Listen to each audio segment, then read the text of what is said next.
আসসালামু আলাইকুম। Argentina squad ঘোষণা করছে। ভাই এখন স্কোয়াড ঘোষণা করার ভিতরে তো আপনার কোনো হাত নাই, তাই না? হয়তো বা আমারও কিছু পছন্দের লোক আছে, আমার কিছু ভালো প্লেয়ার, পছন্দের প্লেয়ার আছে। আমি চিন্তা ভাবনা করছিলাম যে এগুলো অবশ্যই নেওয়া হবে। হ্যাঁ, কারণ ওরা খুব ভালো ফর্মে আছে।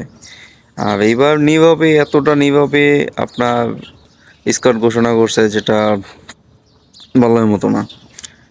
আর্জেন্টিনা স্কোয়াড ঘোষণার পিছনে একটাই কারণ, নীরবে, কারণ এবার অনেক ইনজুরি লোক, প্রচণ্ড পরিমাণে ইনজুরিতে আছে। হ্যাঁ, আমি তো কিছুদিন আগে একটা নিউজ দেখছি, গুগলে দেখলাম যে কুটি রোমেরো নিয়ে, মানে কুটি রোমেরো ও মনে হয় না থাকার সম্ভাবনা বেশি ছিল, যে ও কিছুদিন বেশি হয়নি, 3 মাস হয়েছে, কিন্তু আপনার ইনজুরিতে ছিল। 3 মাস হয়েছে, ইনজুরি হয়ে গেছিলো। তো ওই নিয়ে কিন্তু অনেক আশঙ্কা ছিল, কিন্তু তারপরেও কিন্তু ওই নেওয়া হয়েছে। হ্যাঁ, এখন এইখানে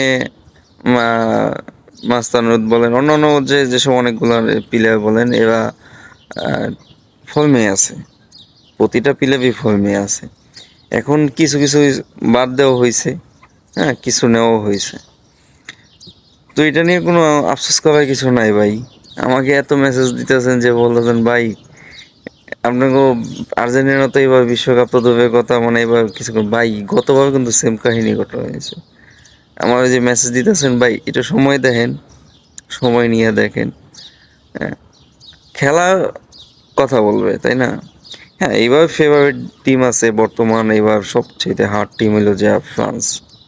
ফ্রান্স আছে, আপনার এদিকে স্পেন ভালো হার্ড টিম করছে, তারপরে পর্তুগাল করছে, মানে খুব, এবার ব্রাজিলও খুব ভালো ফর্মে আছে। কিন্তু এই ফর্মে থেকেও যদি সবাই ভাই চাইবো কিন্তু বিশ্বকাপটা জেতার জন্য, তাই না?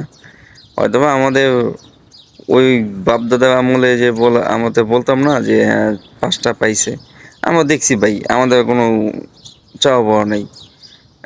যতটুকু যতটুকু থেকে দেখছি আমি, যে 2002 সালে প্রথম আমরা ব্রাজিল দেখছি, আমার খুব কম করে মনে আছে। হ্যাঁ, সবাই ব্রাজিল ব্রাজিল, এলাকার মধ্যে সবাই ব্রাজিল ব্রাজিল বলতো। তো তা আমি তখন ব্রাজিল বলতাম, ওই যে সবাই বলতো, বড় ভাইরা বলতো, এই জন্য। কিন্তু 2004-এ যে আমি কিন্তু খেলা কিন্তু কিছু বুঝি, কিছু কিন্তু হলেও বুঝি, খেলা এতটাও বুঝি না। তো আর্জেন্টিনা ছোটোবেলা থেকে ভালো লাগতো, এটাই হলো যে মেন কথা। এরপর 2006 বিশ্বকাপ দেখলাম, ভালো, আলহামদুলিল্লাহ ভালো বুঝলাম।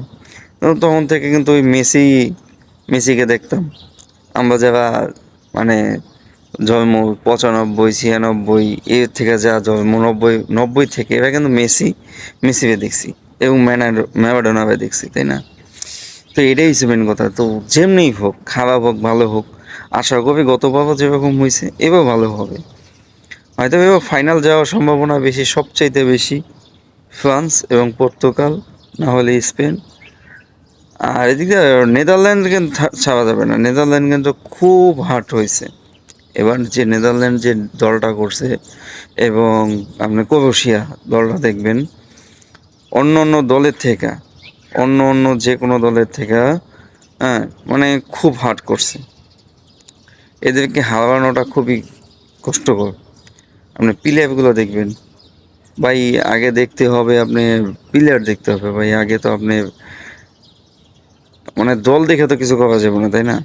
আপনার ফ্রান্সের যে প্লেয়ারগুলো নেওয়া হয়েছে, আপনি দেখবেন প্রত্যেকটা প্লেয়ারের, ও যে পরিমাণ ফর্মে আছে, প্রত্যেকটা স্টেট ওয়েট হইলো যে 8-এর উপরে আছে।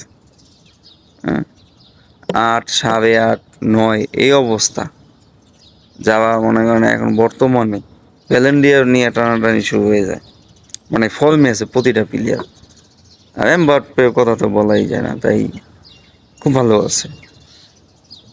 তো আশা করি 2026 বিশ্বকাপ সবার জন্য ভালো হবে। হয়তো বা যে যাবে পচাইবেন, আমি আমাকে পচাইতেছেন অনেকজনে, স্কোয়াড নিয়ে অনেকজন অনেক কথা বলতেছেন আমারে। ভাই কোন সমস্যা নাই, সময় দেখা যাবে। ব্রাজিল করেন তো একটু বেশি চিন্তা করেন যে আর্জেন্টিনা এইটা না সেইটা না, এটা না সেটা না, এই বহুত কিছু আরে ভাই, সব সময় তো সময় যে কথা বলে, তাই না? আলহামদুলিল্লাহ, সামনে দেখা হবে। আল্লাহ হাফেজ।